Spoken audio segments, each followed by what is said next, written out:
Why don't we pray our favorite prayer at the feast? In the name of the Father, and of the Son, and of the Holy Spirit, all together. Now today, I receive all of God's love for me. Today, I open myself to the unbounded, limitless, overflowing abundance of God's universe.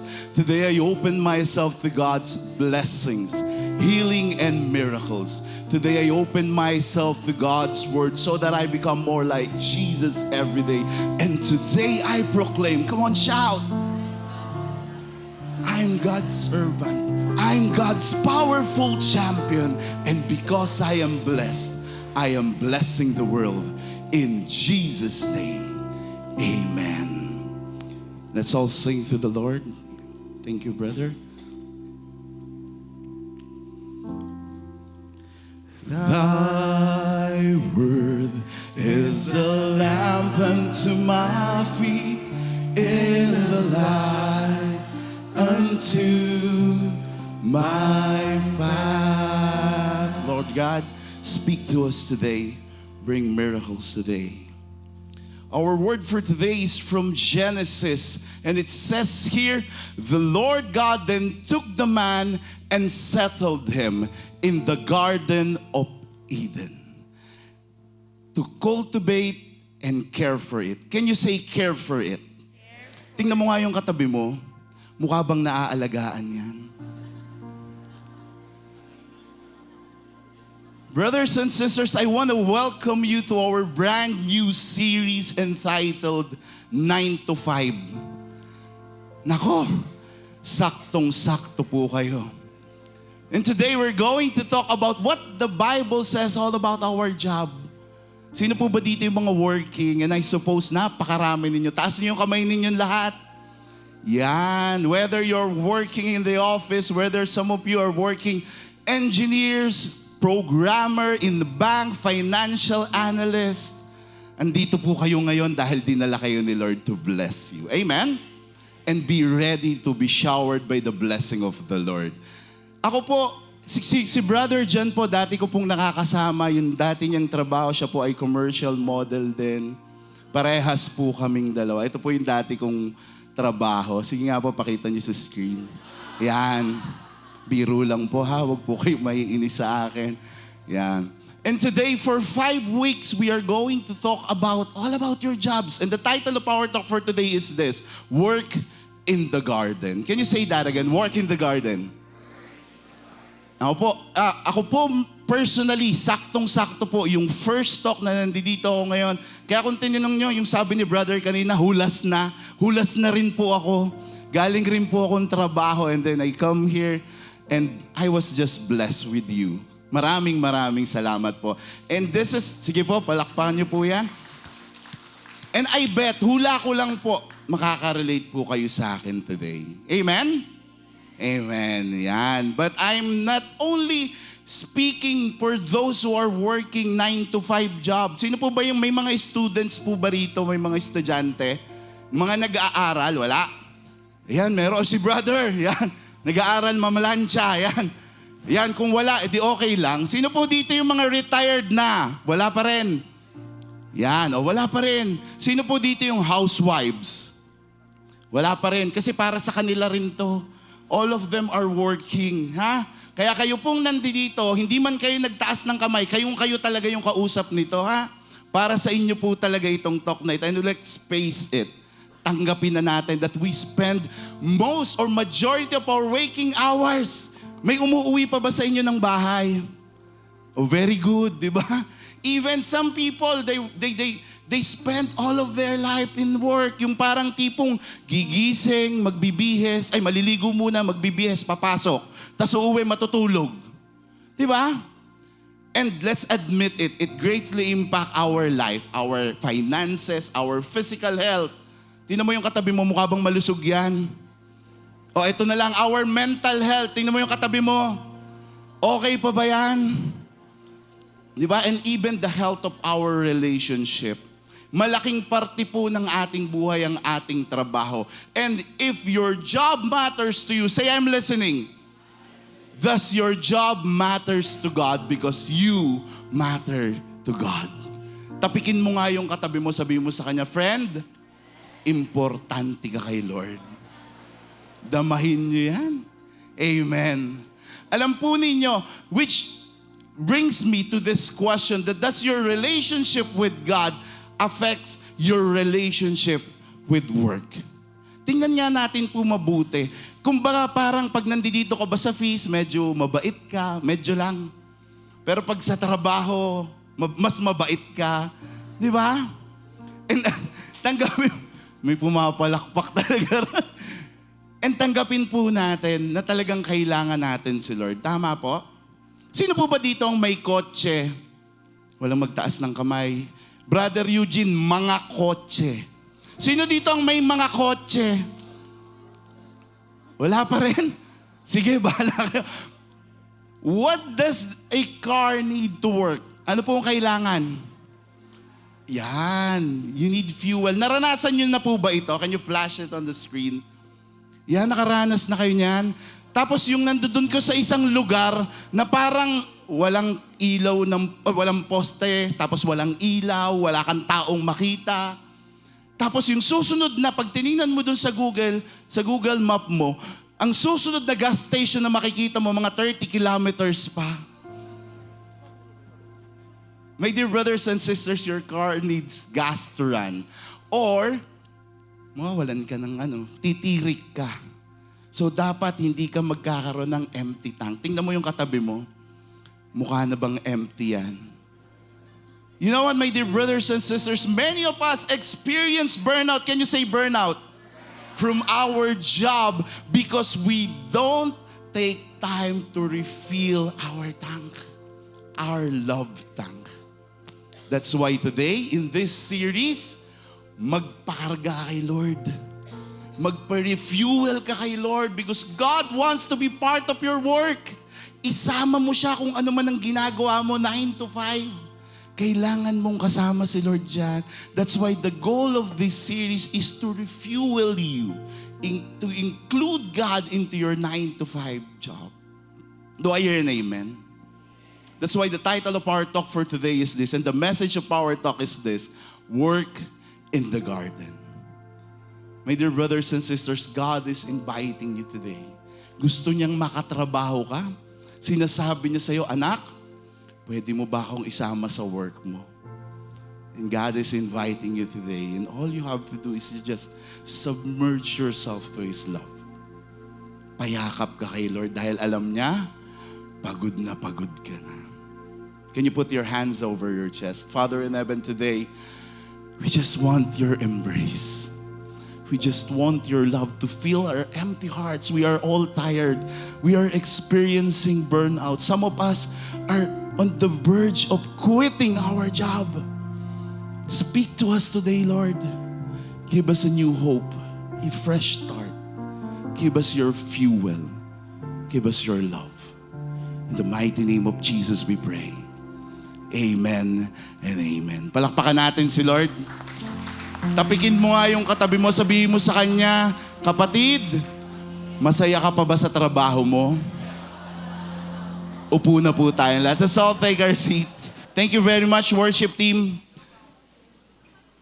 Yan. Pero seryosong tanongin mo ulit yung katabi mo, masaya ka pa ba sa trabaho mo? I just want you to look at the screen. Tingnan nga po muna natin yung screen. Tingnan natin tong data na to. Sabi dito, approximately 59% of employees globally, yan, tingnan natin dyan. Yan, globally report being not engaged at work. And they call it quiet quitting. Nung ako po ay nagsimulang magtrabaho, wala pa pong mga ganito. Di ba? Meron po bang ganyan sa inyo ngayon? Yan. By the way po, nakita ko po yung mga magpapakilala muna pala ako.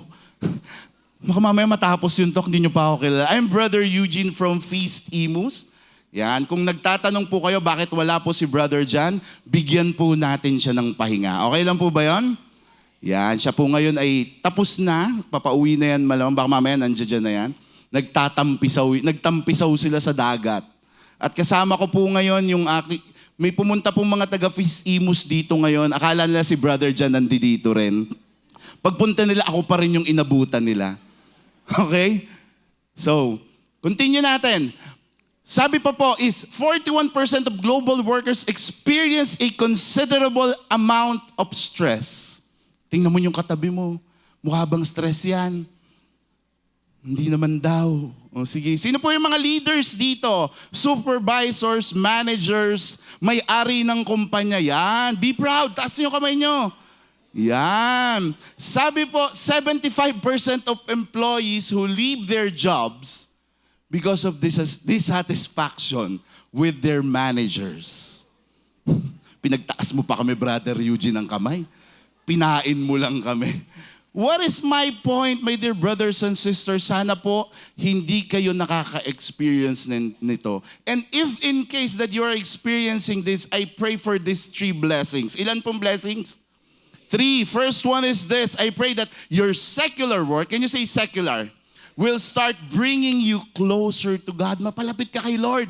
Gusto niyo po ba yon? Hindi pa kayo kukunin, ha? Mapapalapit lang po kayo kay Lord. Second is this, your secular work will display God to others. Yung tipong pagpasok mo pa lang sa office, parang ramdam na nila yung presensya ni Lord. Yung parang may mga anghel na kumakanta ng ganito,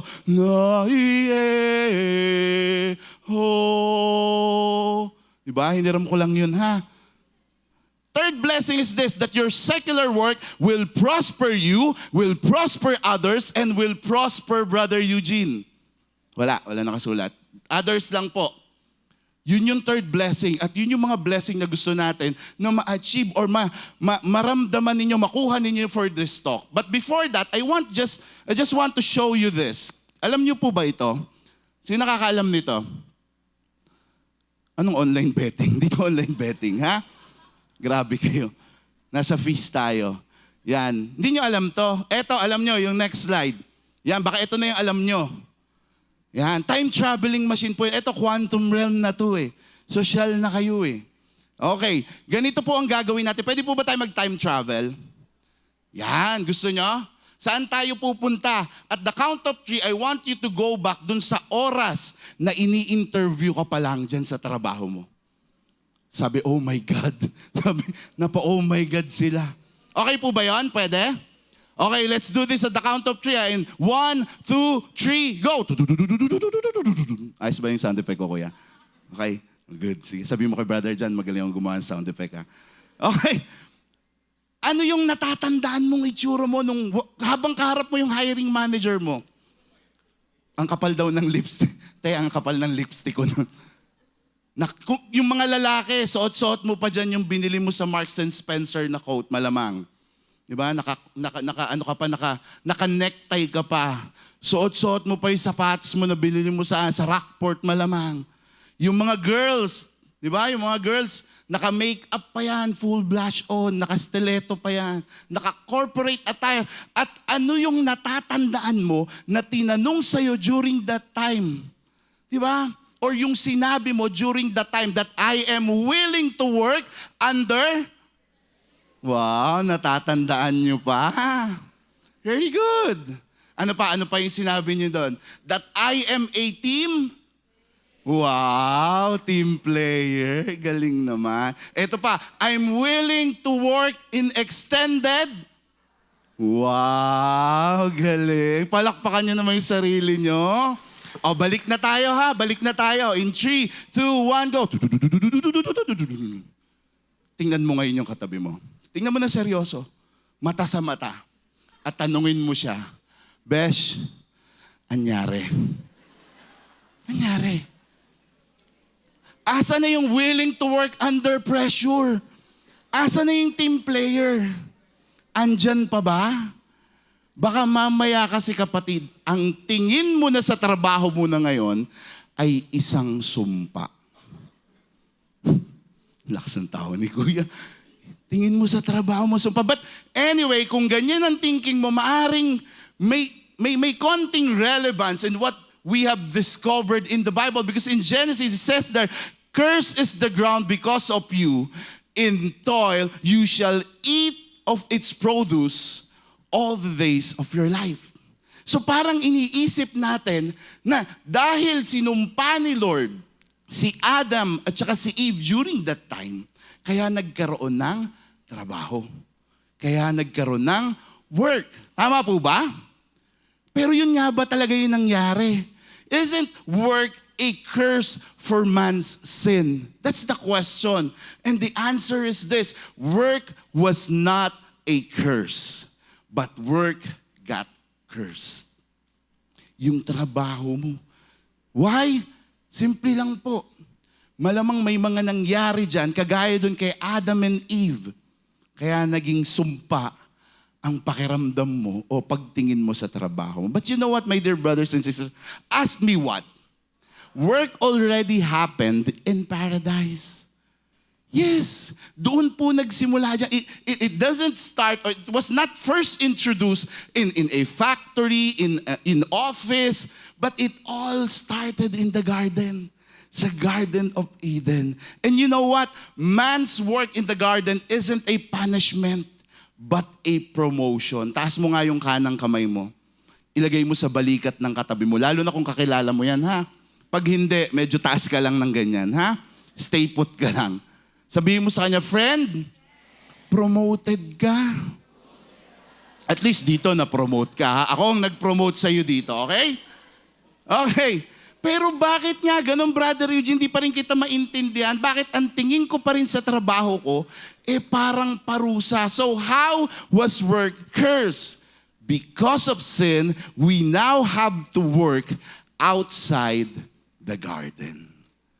And you know what, my dear brothers and sisters, there are two kinds of work. The first one is this: the work inside the garden and the work outside the garden. What do I mean with that? Ask me what? Yung first one, nagtatrabaho ka kasama si Lord. The second one, nagtatrabaho ka nang hindi mo kasama si Lord sa buhay mo. That's why the message of Power Talk for today is work in the garden. Palakpakan nga natin si Lord. Tapos na po yung introduction ko. So meron pa akong 1 hour for the talk proper. Let me just give you the story, my life story. I've been working for 24 years. Naramdaman ko po yung judgment niyo doon during that time. Ay, matanda na. Hindi po.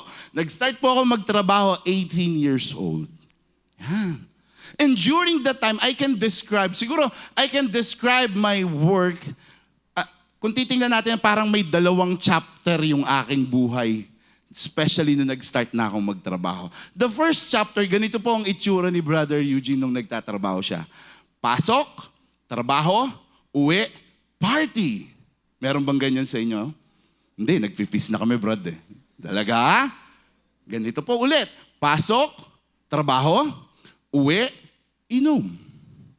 Pasok, trabaho, uwi, sugal. Ganun po buhay ko noon, yung first chapter. And you know what? Parang walang direction, walang nangyayari sa buhay ko. In fact, hindi ko po alam ang ibig sabihin ng promotion during that time nang nagtatrabaho ko. Why? Ask me why. Because I'm working without purpose. Literally, for many years, I was working outside the garden. Can you say outside the garden? But you know what? I discovered the feast 2012. And believe me, God changed my life. Grabe po yung ginawa. Of course, nakilala ko po yung wife ko. Andyan ba yung asawa ko? Ayun, tinuro na nila. Nakilala ko po yung wife ko during that time and I am so blessed.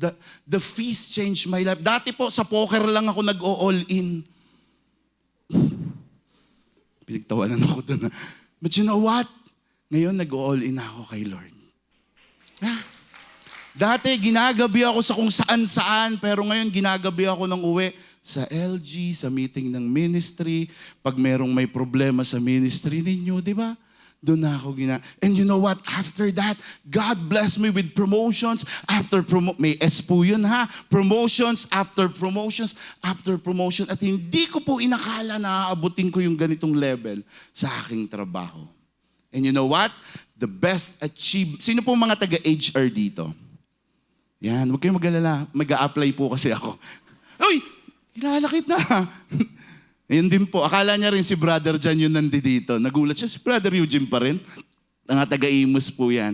Yung mga taga-HR po na nandito, alam po ba ninyo, ito yung gustong-gusto nyo. And that's the best achievement na I'm so proud of. Ask me what? the best achievement is zero attrition rate. For how many years ang tanungan? Hindi yung tango na lang. 4 years. Wala pong nagre-resign sa mga kasama. Tanungin niyo ako kung bakit. Hawak ko po yung pamilya nila. Biro lang po. But you know what? May problema po kami sa aming trabaho. Marami rin po kaming problema. But you know, grabe yung team ko. They love what they're doing. They love the people there. And we're just enjoying working together. It's only because I serve God and God's people. And I love God's people the way God loves me. Amen. At sana po, kung kayo man ay managers, leaders, try nyo po na mahalin yung... Teka, medyo delikado yung sinabi ko eh. Parang mapapahamak ako dun eh. Try nyo po na maging kapatid. Yan, lalagyan ko na ng label ha. Maging kapatid sa mga office mates ninyo. Gusto nyo dito may label eh, no? And because of that, I was able to bring God to my work. And talagang na-bless po kami. At kung nangyari po sa akin, maari pong mangyari rin yan sa inyo. Dahil andito na po kayo sa feast. Pero yung kalaban, the devil, hindi pa rin siya tumitigil. Alam niyo kung bakit? Ask me why. The devil wants to blind us from this truth that secular work is sacred. Do you believe that? Secular work is sacred. Whatever you are doing right now, it's sacred. Whatever function you have in your office, that's holy. And God intended you to be there. Itinadhana ng Diyos na ikaw ay isang boss, ikaw ay isang HR manager, ikaw ay isang programmer, dahil alam ni Lord na makaka-bless ka ng mga tao while giving your skills, while offering what you can do to your company. Naniniwala po ba kayo doon? Hindi po kami naniniwala, Brother Eugene. Hindi po. But you know, do you know who is the first worker in the Bible? Si Lord. Si God ang unang. God was the first worker of the universe. In fact, in Genesis, pinakita na natin yan dun eh. Napag-aralan na po ninyo yan na maraming beses. God blessed the seventh day and made it holy because of what? He rested from all the work. Si Lord ang unang nagtrabaho. Parang sa inyo din. Di ba? Kung ano man ang meron kayo, si Lord ang nauna niyan. Si Lord ang naunang nagbigay sa inyo. Si Lord ang naunang umunawa sa inyo. Si Lord ang naunang nag-bless sa inyong lahat. If God Himself works, then work must be wonderful. And this is my prayer for you na pagpasok mo bukas, sasabihin mo sa sarili mo that I'm going to have a wonderful day. Pasayaw-sayaw ka pang ganyan. Di ba? Dahil mag-e-enjoy ka sa trabaho mo dahil kasama mo na si Lord. Amen? Palakpakan natin si Lord. The Genesis itself, the creation story is somehow compared, no? Sinasabi nila, kinopya lang yan dito sa ganitong storya. Ano pong story ito? Dito yung the Babylonian creation story that, ang pangalan po niya is Enuma Elish. Can you say that? Enuma Elish. Familiar po ba sa inyo? Bigyan ko po na kayo ng background. Yung Enuma Elish po, kapatid po yan nung kumanta ng meow, meow, meow, meow. Yun po yun, ha? Ngayon, alam nyo na, hindi ko nakukwento, ha? Okay, ganito po yung story na that there are younger gods during that time led by Marduk. Can you say Marduk? And they were rebelling against the elder gods. So, nagkaroon sila ng confrontation, nagkaroon sila ng epic battle, and from this epic battle, tinalo ni Marduk si Tiamat. Can you say Tiamat? Yun yung bata. Pag may binigay ka, sasabihin sa'yo, Tiamat. Diba? Who happens to be his great-great-grandmother. Di ba? And anong ginawa ni Marduk nung natalo niya si Tiamat? He chopped off his head, pinagpira-pira sa yung katawan, ikinalat sa buong lupain, basta doon, kinalat niya. At yun yung naging bundok, yun yung naging mga karagatan. So doon nagsimula yung mga bagay-bagay na yon. But the problem is this, lahat sila Diyos na. Sila natira, silang tropa-tropa doon, di ba? Ang problem, sino magtatrabaho? So anong ginawa nila? Hinanap nila si Kingu. Si Kingu po, siya yung consort, siya yung general ni Tiamat. At ang ginawa, pinatay nila si Kingu and they mixed his blood with the earth and from that mixture came the mankind. Familiar? Medyo related ba?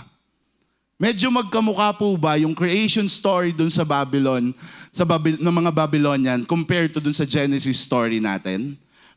My dear brothers and sisters, kahit po isama pa nila si Billie Eilish dito, hindi talaga sila magkamukha. Yeah, it's a big no. Hindi sila magkamukha. Why? I give you 3 differences between Enuma and Genesis. The first one is this: creation is accidental doon sa Enuma. But for the Genesis, creation was God's original intention. Tingnan mo yung katabi mo. Tingnan mo yung katabi mo. Sabihin mo sa kanya, pinlano ka ni Lord. Hindi ka singaw. The second one is this: in Enuma, man is intended to become as slaves. Aalipinin lang nila. But in Genesis, God wants to have a relationship with mankind. And the third difference is this: that in Enuma, work is despised, and in Genesis, work was a delight. My dear brothers and sisters, bakit ko pa ba kinukwento to sa inyo? For one question, ask me what? Yung malakas, ask me what? Yung trabaho mo ba parang Enuma Elish o parang Genesis? Slave ka pa rin ba? Are you parang pagpasok mo palang inis ka na kagad sa trabaho mo? O parang sa Genesis where you are so delighted? Taas ang kamay ng delighted sa trabaho nila. Yan, kasama niyo boss niyo, no? Diyan si TL Kaya hindi ko pwede ibaba yung kamay ko. My dear brothers and sisters, the message is so clear that God wants you to work in the garden. Palakpakan natin si Lord na malakas na malakas. Let's all stand.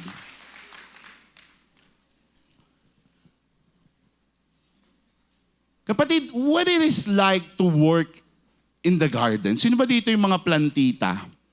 Mga plantito? Wala? Sa cellphone lang ang mga halaman. My wife is a certified plantita. Every time na may time siya para mag-alaga ng mga halaman niya, i-replant niya, puputulin niya yung iba, tapos didiligan niya. Alam po ninyo, pagkatapos niyang gawin yon, ang daming putik ng kamay niya. Tapos minsan may mga sugat-sugat pa siya, naka-gloves siya, pero dungis din ng gloves. Tapos pawis na pawis pa siya, parang ako. Diba? But you know what? Kahit ganun yung itsura niya, kahit napapagod siya kaaalaga ng halaman niya, there is joy in her face. Mahal na mahal niya yung ginagawa niya. Mahal na mahal niya yung ginagawa niya nag-aalaga ng mga halaman. Ikaw ba, kapatid? Kayo po. Mahal na mahal niyo pa ba yung trabaho niyo? Kahit, di ba, no? Kainis. Kahit lagi kang napapagalitan, kahit palagi kang late, palaging may sinasabi sa yung office mate mo pag nakatalikod ka, masaya ka pa rin ba sa trabaho mo? Kapatid, what is your work? Ano ang trabaho mo? I just want that question to sink in sa inyong mga isipan. Dahil alam po ba ninyo na maraming mga tao, ang tingin nila sa trabaho nila, impyerno. Maaring sa lahat ng hirap na pinagdadaanan nila, isinusumpa na nila yung trabaho nila at nandoon na lang sila para sa pera. Yung tipong pagpasok nila dun sa office nila, sasalubungin pa lang sila ni Kuya Guard. Ang tingin na nila kay Kuya Guard, kampo ng kadiliman. Na may mga kampo ng kadiliman. Naglalakad sila sa hallway ng office nila, may makakasalubong sila ng mga office mates nila, mga babae, nagtatawanan, nagkukwentuhan. Sabihin nila, na naman yung mga demonyita. Parang may nakaka-relate At pag umupo sila dun sa office desk nila, tanaw nila yung isang kwarto doon na kung saan yun yung pinakamalamig, laging may kape, may candy pa minsan, ay naalam nila kung ano yon. Na yung puno ng salamin, tapos may nakaupo dun sa loob. sa magandang upuan. Tapos sasabihin nung isa, si Lucifer, nakaupo na naman sa trono niya. Ganun ba tingin niyo sa trabaho niyo ngayon? Don't get me wrong. Pero nangyayari talaga siya. Tama ba o tama? Hindi na kayo magpaka-plastic. Tama ba o tama?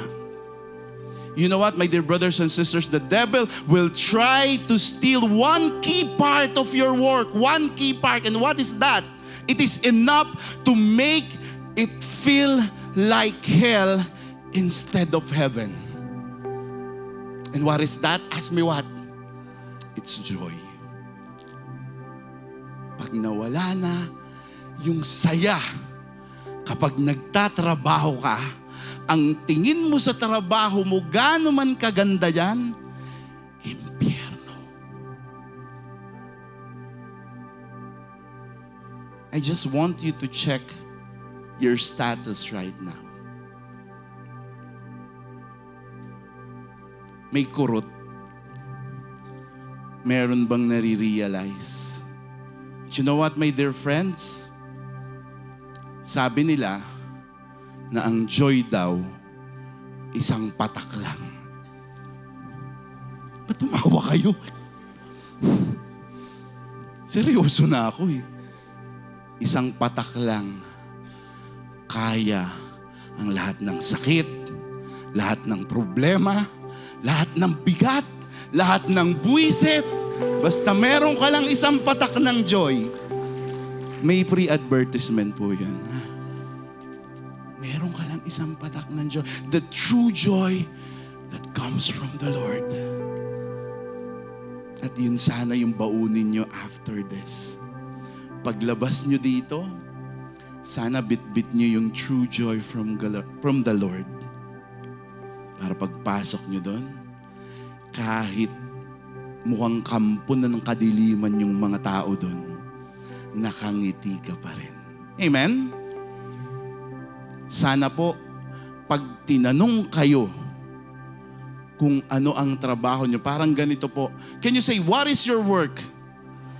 Yan, ako po kunwari yung tinatanong niya, ulitin po natin, ha? 1, 2, 3, tanongin niyo ako. I work with a global organization that operates in 31 countries. Our product is used to enhance, can you say enhance? The quality of life by offering practical solutions that bring real and lasting renewal. That's my work. And we call our work the feast.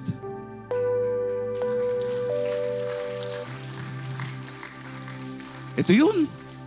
And our product that we offer to people is Jesus, the bringer of joy in your work. And He wants you to have a meaningful life, not only here at the feast, but also in your secular work. Do you want that? Do you believe that you can achieve that? You can achieve that, guys. All you have to do is not to separate God from your work. Sama mo siya. Pagising mo pa lang sa umaga, sabi mo, Lord, sama kita ha. Because your secular work, hindi siya iba. It's just a part of God's garden. Kaya huwag mong iitsapwera si Lord. It's not outside. You should consider it inside the garden. Because you know what? When Jesus died at the cross, He rips the curtain of the holies of the holies. And He revealed the Ark of the Covenant inside. Ano yung gustong sabihin ni Lord dito? Na hindi mo na kailangang magtago sa akin. Nagtatago ka pa rin ba kay Lord hanggang ngayon?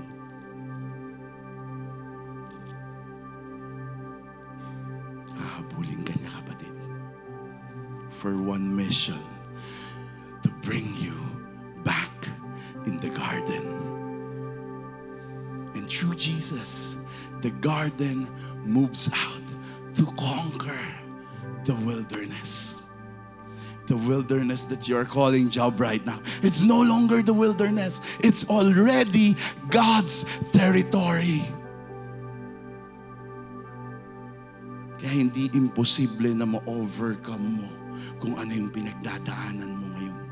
Hindi imposible na mawala yung sakit na pinagdadaanan mo, yung stress na pinagdadaanan mo ngayon. And today, Jesus is calling you to be His assistant gardener, to replant the garden in your broken world. Maaring meron ka pang mga kaibigan sa office na hindi pa nararamdaman ng pagmamahal ng Diyos. This is the right time.